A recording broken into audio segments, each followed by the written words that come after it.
Welcome to Slapshot Podcast, episode number 18. I am your host, Christopher Morais. Thank you for joining me again as we try to maneuver through the rest of the month of April, probably into the month of May with no hockey. And it sucks, man. It's been a while. I feel like March 12th has been like 4 years ago. And it hasn't even been 2 months. It's been kind of sad, but I mean, again, it is what it is at this point. I hope all of you are being safe. I hope all of you are continuing to practice social distancing, regardless of what you believe. Well, I mean, not regardless. Like, we all know that social distancing is important by now. I think there's a lot of people who are just getting tired of it. Maybe they're looking at some numbers and they're saying, well, it's not, cases are not going down and whatnot. Maybe we haven't gotten to flattening the curve as much as we want to, but the measures in place, let's not be mistaken, they're helping. It's science, right? It's proven that it's doing what it needs to do, and I know everybody just wants to get back to their quote-unquote normal life, whatever that may be for you, and it's going to be tough. We don't know what normal is going to look like even when things start to open up. I know there's a lot of states in the United States that are looking at plans trying to open the economy. And again, whether you believe it's the right thing or not, I'm not going to argue with people about this. I've pretty much said this every podcast, right? This isn't about politics or what you believe in. We're not going to talk about that because that's individual to you and how you feel and what you think. But again, are states opening up too quick? We don't know. We're going to find out in the next couple of weeks.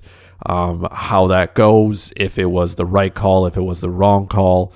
I think that for places that are opening up, there needs to be a plan, and people got to continue to respect it. And I think the part that a lot of people are forgetting, and there have been all kinds of surveys and research and whatnot, and you can find those online, right? A lot of people are asked, well, they say, well, if, businesses do open up, are you going to return? Are you going to go and do things? And there's a lot of people who say no. And I'm one of those people who, like, I won't return to the normalcy of what it was, because I do think that as much as I want to contribute and do things and help the economy and, small businesses and whatnot, I'm not going to go back to a crowded bar immediately.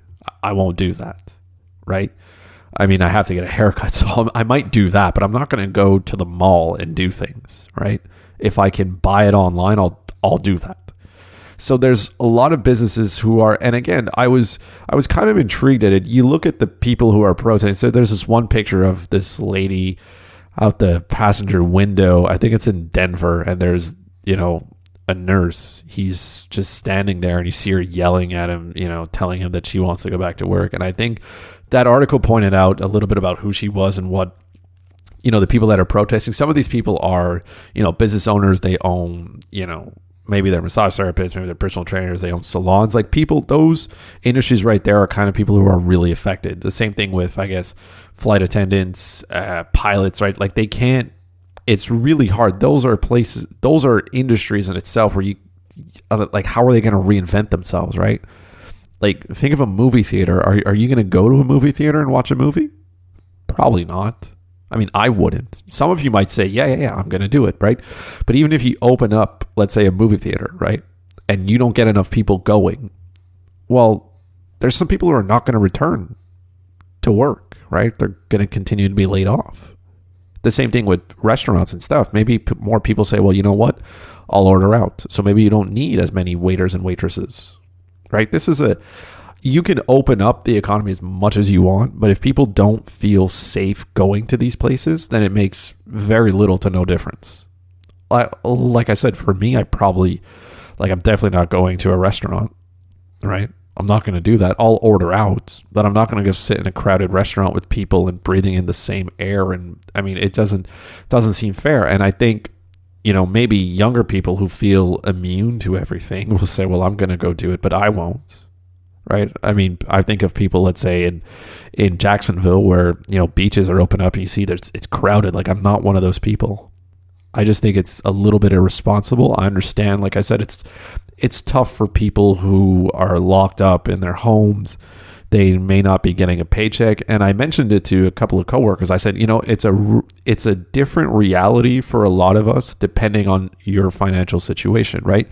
So if you take Canadians, for example, there's a good majority of people who are laid off who are getting, a $2,000 a month check from the government, and they still have health care, and, none of that's been changed. Whereas if you're an American, right, you may be getting a $1,200 one-time check that pays literally for nothing.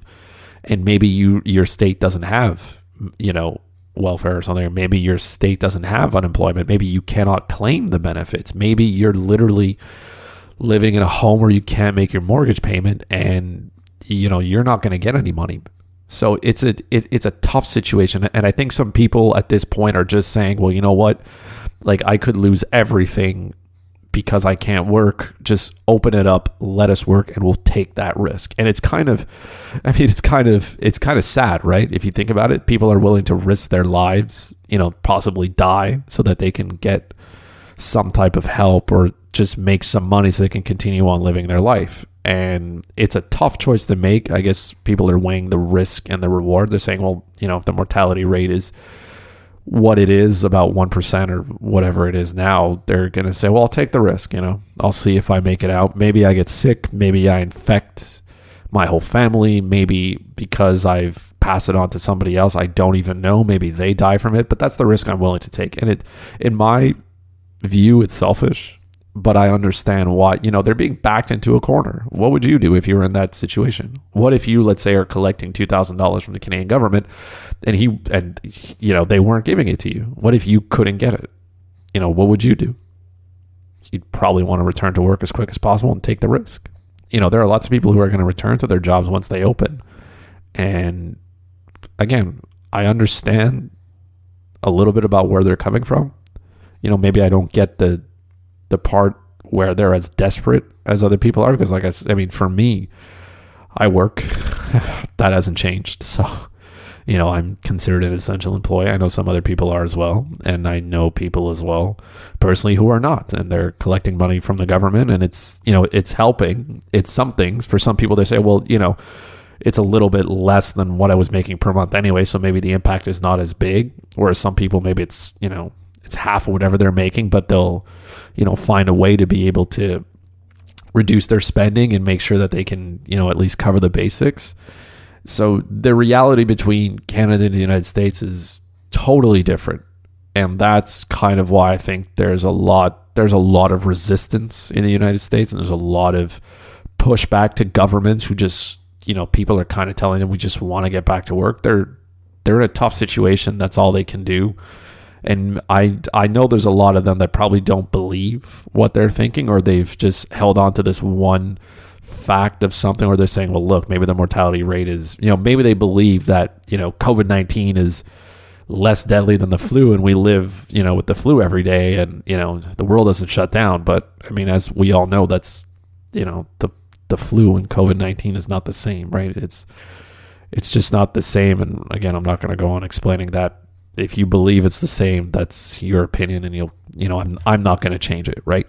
So, to those people who are just trying to get back to work, I understand it, but I'm not in that same boat. And if the government does open up, I was talking to people who have kids, they don't feel safe with sending their kids back to school, and I don't blame them, right?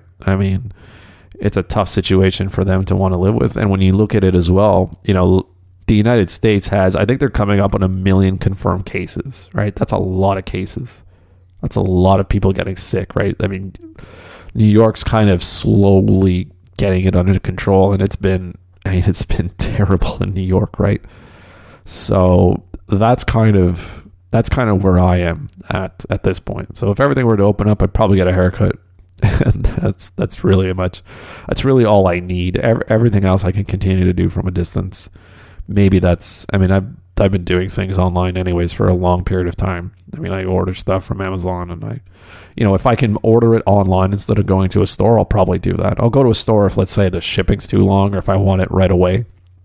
But most of the time, if I can order something online, I'll probably do it. So to me, it won't change much, but I understand for other people it might. But we've gotten this far, right? It would be a shame if all these states and provinces opened up, and then we just, cases start to go up again, more and more people start to get sick, and we just don't control it. That's what I'm afraid of. I'm afraid of, people trying to get back to normal too quickly, and then all this work that we've done has been for nothing because it hasn't worked, and now we have to, we start a new curve going up, and we don't flatten it, and we never get to the point where it drops. Most people want to see the other side of the bell curve, right? You want to see the cases go down, and I do too. Not just because I want hockey to return, but I want, a somewhat normal life, I guess.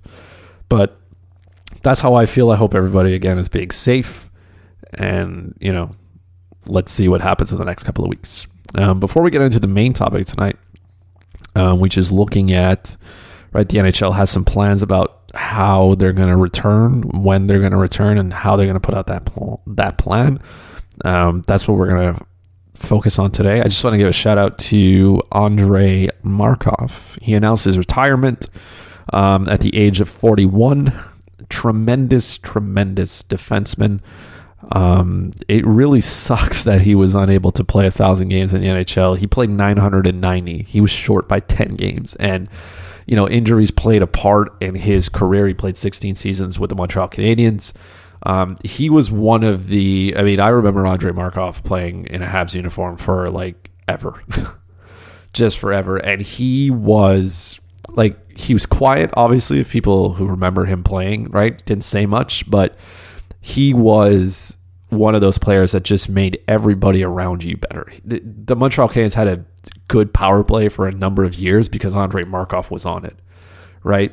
Whether it was him feeding passes to Sheldon Souray, clapping bombs, or whether it was him at the end of his career doing the same thing to Shea Weber and all the players in between.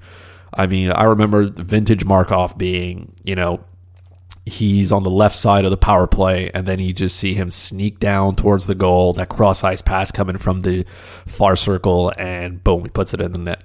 And Markov was that player who, he was good, and I know there's a lot of talk about, should he be in maybe not in the Hall of Fame, but should Montreal retire his number? And I'm of the people who believe that they should. I know the understanding is that, he's a really good defenseman, and as well, some people will say, well, he doesn't have the numbers of some of the other players who are retired, but the Montreal Canadiens have a heck of a group of retired players, right? Markov did some great things. He is second in points. I think Larry Robinson leads all defensemen for the Montreal Canadiens in points, if I'm not mistaken. I just want to make sure I get this right. Yeah, so he's tied with Guy Lapointe for the second most points amongst Canadiens defensemen. Guy Lapointe's a Hall of Famer. Larry Robinson is as well, right? So his 572 points is second, and he played a mass amount of games. I think he's played the most games of any Montreal Canadiens defenseman in history. So he has some high numbers for the Montreal Canadiens. I believe that they should, despite, I know putting his name up there with some of the legends just doesn't look right, but I also believe players like, Saku Koivu should be retired by the Montreal Canadiens. I believe players like Vincent D'Anfous as well should be. So, it's a tough bar to set when you look at some of those names that are already retired, but in any other franchise, it wouldn't be a question. He'd probably have his number retired, and, it's what he did, like I said, for the rest of his teammates that made them so good. And the case I remember is always Mike Komisarek. So before he signed that big deal in Toronto, Mike Komisarek was good, but I think everybody in Montreal knew that he was good because he was playing with Andrei Markov, and Andrei Markov made him a lot better than he was. And then he went to Toronto. We know what happened there. It never worked out. And that's the type of player that Markov was. He could play the power play. He could play some big minutes. And a lot of people thought maybe his career was going to go downhill. He suffered 2 injuries, 2009 and 2010. If I remember the one in 2009, I think it was the first game of the season. Or maybe it was 2010. Maybe it was 2010. I know he hurt himself early. Right, he had back-to-back knee surgeries, I believe. He played like 20 games total. Right, he played 7 in 2010, 2011, 2012. He played 13. So he played 20 games in 2 years, right, which is not much. And a lot of people at that point were questioning, well, is he still healthy? Will he be able to return? Will he be able to be effective? And then he ended up playing in 2013-14, 81 games. Same thing in 14-15, 82 games in 15-16. So he came back. He was just as good, if not, well, I mean, he wasn't better, but point-wise. But he did everything that he needed to do. He was a quiet player, obviously. And I believed very strongly that, when it came time to pick captains, specifically when it came time to pick Brian Gionta had just showed up. I know before Max Pacioretty. There's a lot of talk about Markov, but everybody was like, well, he's so quiet. How's he going to deal with the media and everything? And obviously being, a player in Montreal, he doesn't speak French either. But I think the Montreal Canadiens have moved a little bit past the, captain being able to speak French. Kind of, Gionta didn't really speak French. Pacioretty didn't either. Weber doesn't either. So I think, that circle has gone away a little bit, but he was the assistant captain of that team for, ages now. But shout out to him. Like I said, he would probably tell you that he wished he could have played 1,000 games. There was a lot of talk about him wanting to return after the 2017-18 season to return to the Montreal Canadiens and, help them out. Never happened. I know when he left as well. I mean, I don't agree with Bergevin on what he wanted to do. I know Markov was probably looking for a 2-year deal, if I remember at that point. Montreal wasn't willing to give it to him. They kind of moved on from him. I think, if I remember correctly, that year, Bergevin ended up signing like Mark Streit. He played like not even half a season, retired. And I just felt like he tried to patch up Markov with all these players. And you look at the Montreal Canadiens power play since, and it's not the same. The movement's all about, getting Weber the puck and just letting him clap it. But I really wish they would have brought him down. And I really wish that he would be able to hit 1,000 games. Because if any player deserves it, it was him. He played 16 seasons. He was effective. He was good at what he did. And I mean, he's a Hab for life, right? Not many players can say they played their entire career with one team. And, Markov can say that he did. So congratulations to him and whatever is next in his post-hockey life. But, I mean, like I said, he was an excellent defenseman, and just shout out to him. So, yeah. Let's look at now the NHL and a couple of stories that are going around. So John Scott tweeted that the NHL is looking at opening camps, I think it was June 1st. Let me check. But, I mean, if it's coming from John Scott's Twitter, I'm going to be okay with it. So his tweet was, depending on whenever you listen to his podcast. Today it's a Sunday. He tweeted it on a Saturday. Just got word that the NHL camps will begin again June 1st. European players are coming back soon. That's pretty good. So the NHL looks to have a plan. The NHL hasn't commented on it, said if it was true or not. But like I said, John Scott's tweeting it. He's pretty close to the NHL. I'll take his word. Opening camps is an important part. There's been a lot of talk about the NHL wanting to do a 3-week camp. I think that's probably likely. Players need to ramp up, get back in shape and whatnot. Is 3 weeks too long? I'd probably put 2, but I mean, it is what it is. I'm starting to feel like, I know in a couple of podcasts before I talked about, I felt like the NHL season is going to get canceled. And it looks more and more now that the NHL is trying to work as hard as possible to finish this season and award a Stanley Cup. Now, obviously, there's a lot of things that are there's a lot of things that need to be figured out before this happens.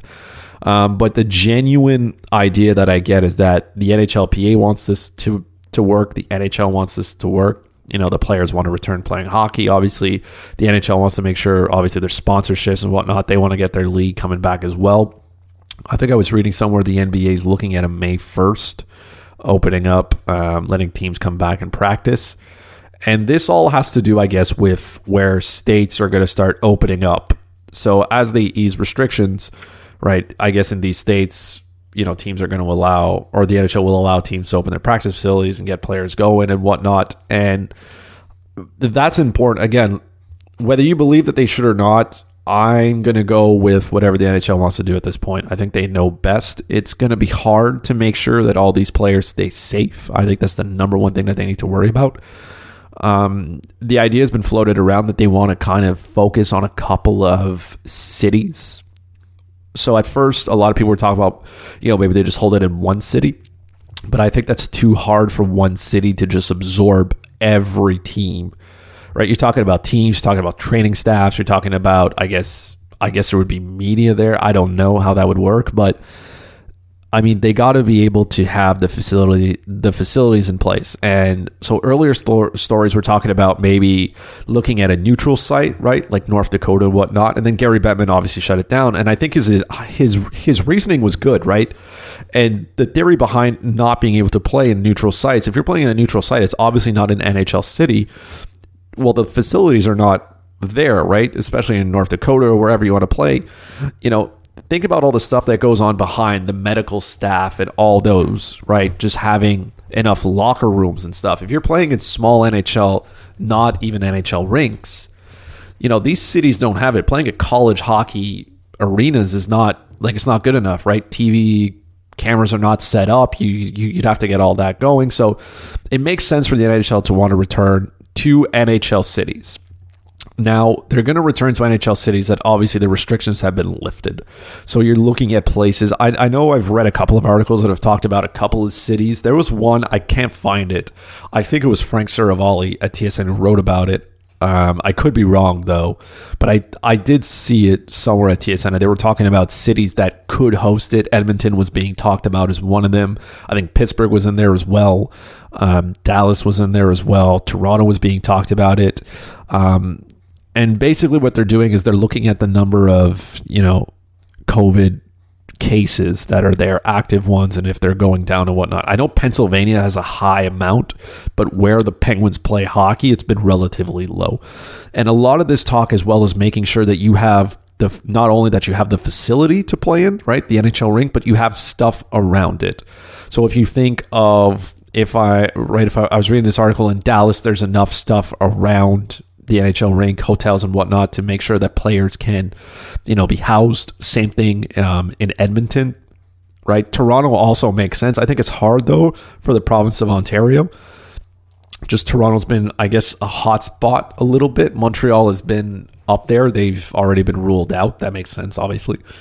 But obviously Toronto has, right, Scotiabank Arena, right, where the Marlies play as well. That could be a nice setup as well. There's a whole bunch of stuff around there, hotels and whatnot, that they could get everything done. Minnesota was being talked about in the United States, Raleigh as well. I know the Florida Panthers GM, or I think their owner, had mentioned that they would be willing to, open their facilities so that they could host it as well. The idea is you would probably need about 4 locker rooms. So you could play multiple games per day. I think the NHL is looking at about playing 3 games per day, which makes sense. I don't know how hockey would survive, though, or how the ice, would survive in places like Arizona or Florida, right? You're talking about really hot climate in July, and you got to make, you have to play hockey games there. Like, what's the quality of the ice going to be? Who knows? But at this point, I don't think the NHL is massively worried about that. I think they just want to find a plan. I do believe maybe 4 or 5 NHL rinks does make sense. I do think Edmonton would be a good fit. I do think Raleigh would be a good fit as well. I do think Dallas would be a good fit. I know that, or at least in my sense, I was believing that if you do have 4 cities that you want to host it, my first thought, and I guess until someone corrects me, I'll continue to believe this, but if you have these places spread out, right, like you still got travel that needs to happen, or maybe the NHL rearranges the end of their schedule and says, well, look, we're only going to play games that are, inside the division. So you could host, each division in one of those cities.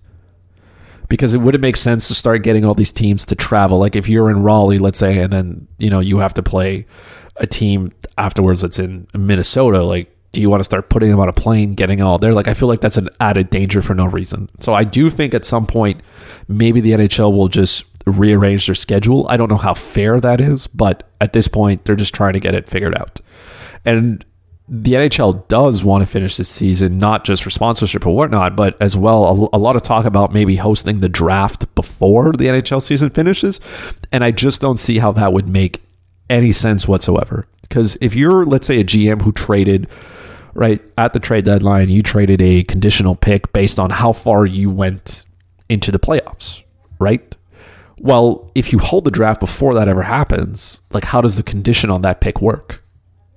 Right? Like that to me, I was like, well, you can't move the pick to next season because maybe that team doesn't have a pick next season. Or if you already deferred a pick, like, it just doesn't make sense how you could hold a draft before, right? That would be like saying hold free agency before. Like, you can't do that. The season as stands, right? Not to mention, you would need the season to end. You would need to have a draft, and then you would need to have free agency. I do believe that next season will be delayed. How far delayed? I mean, we'll figure that out at that point.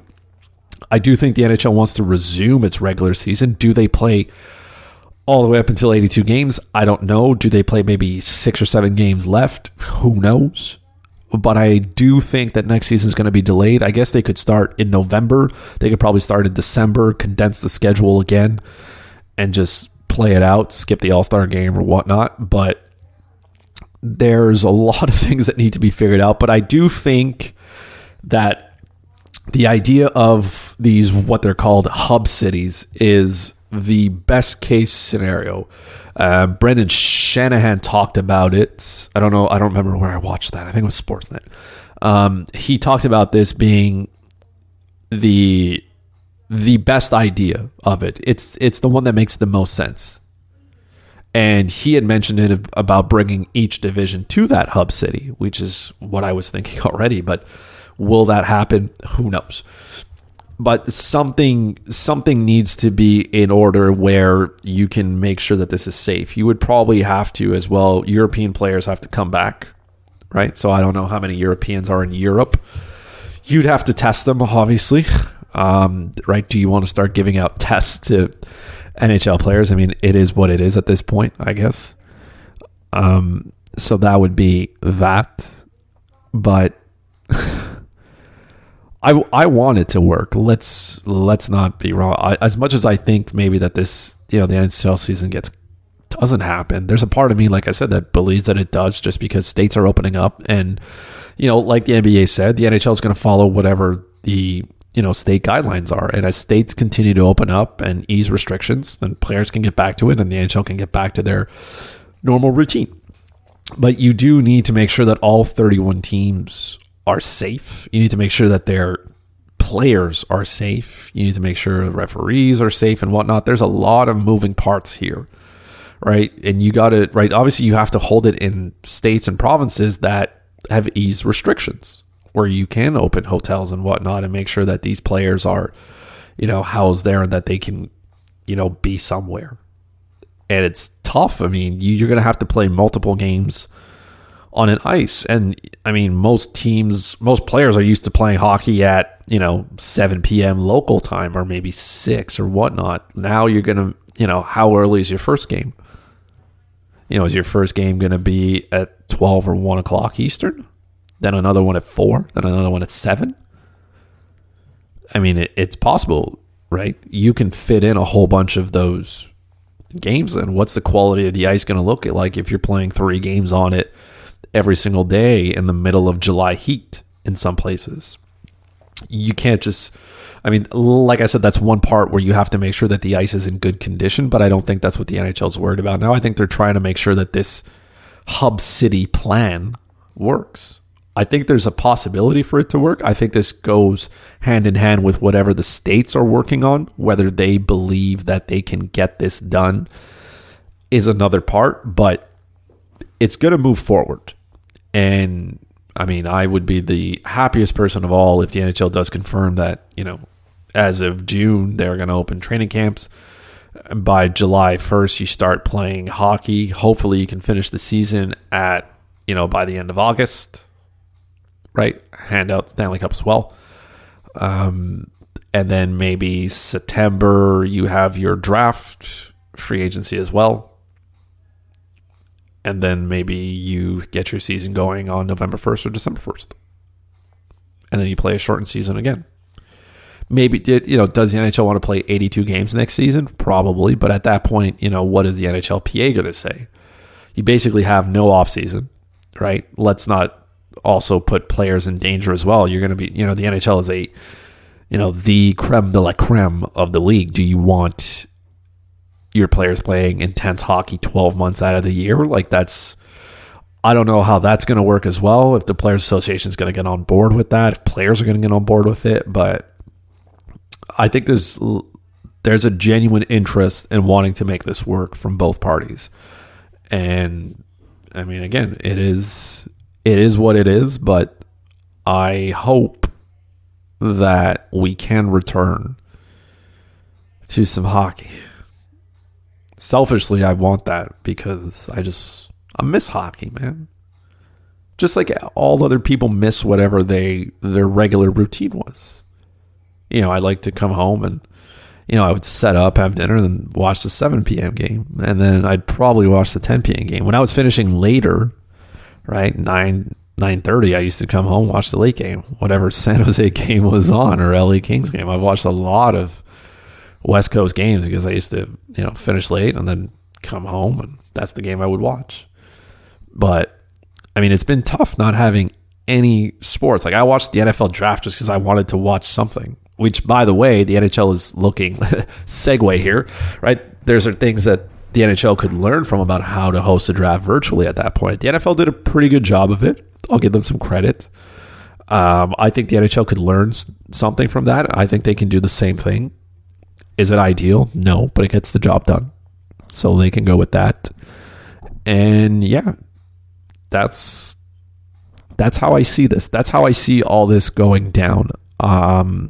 There's some good ideas. Obviously, we're going to find out more over the next couple of weeks as to, which cities are going to be picked. I know the criteria has always been, or at least the criteria has been talked around, making sure, again, are the cases down and whatnot. But if I had to pick 4 cities, definitely I would go with Edmonton and Toronto. I think you could pick both, or you could pick either or. I do think both those cities have the accommodations necessary to have everybody there, right? Which is important. I do think maybe, if you want to pick Calgary instead of Edmonton or vice versa, I just think Edmonton's maybe a better fit. From what I've been reading as well, same thing with Dallas. I think that's a pretty fair fit as well. You can't have it in California, right? I don't think Vegas as well would be a good spot. I mean, Vegas could be a good spot, right? I just don't know how the situation looks there. I haven't been following, whether it's a hotbed for the coronavirus or not. But I mean, Vegas has no shortage of hotels. The only problem is they only have one NHL rink. I don't know if they have multiple dressing rooms or not, but I mean, they have the rink there that's set. Yeah, that could be a good spot. Now that I'm sitting here thinking of it, going, yeah, Vegas is not bad. I mean, there's no shortage of hotels. But anyways, I'll pick 4. Okay, so I would go with Toronto. I would go with Edmonton. I would go with Dallas, and I would probably go with Raleigh. Makes the most sense. So you have 2 in the Eastern Conference, 2 in the Western Conference. I feel like that's fine. I feel like that's fair. And in my mind, you want one Western Conference team in Canada, one Western Conference team in the United States. Makes sense, right? I feel that would be fair. If you have an idea, right? You're listening right now. You say, no, Chris, that's not it. You're wrong. Which I could be, by the way. If you think there's a city that's better, just let me know. Tweet at Slapshot Podcast. Tell me what 4 cities you would pick if you had to pick a hub city like this. Which 4 cities? If you can't explain why, explain why. But if not, just pick 4. Tell me which 4 you like. I'll tell you if you're wrong or not. Maybe you're right. And if you explain it, even better. Tell me why you picked that city. That'd be pretty cool, right? So yeah, do that if you want. As always, you can follow me on Twitter at FuzzyChris91. Please do that. Don't forget to subscribe, rate the podcast on your favorite platform. Do that. Tell me how much you love it. Tell me how much you hate it. Slide into the DM if you want to talk about something. If you have a question, maybe you have a question. Maybe I'll do a mailbag soon. If you if you have a question, you want me to answer it, slide into the DM. Tell me what your question is. I'll answer it on the podcast. It'll give me something to talk about too. Give me something to think about. I really stuck onto this hub city because at first I was like, man, it doesn't make sense. And I was reading it. I was like, okay, I'll buy into it. So yeah, do that. As always, thank you to everybody who listens, everybody who subscribes, everybody who tells me how much they love it. People who tell me they don't listen to it, thank you as well. I don't mind. It's fine. There's some people who said that they don't care about hockey. It's okay. I do, though. So, I mean, you're wrong if you don't like hockey, but whatever. We're not going to get into that. I'll try to do another one next week. It's just life has been different right now, but I enjoy doing this. I enjoy talking about it. I enjoy, the people who listen as well. A lot of people tell me that they listen to it, they enjoy it, helps them get through their day. And that's all we can really do right now is try to get through our days and make sure that we stay safe, social distance, wash your hands as always, right? And we will talk again soon. Thank you as always. Bye.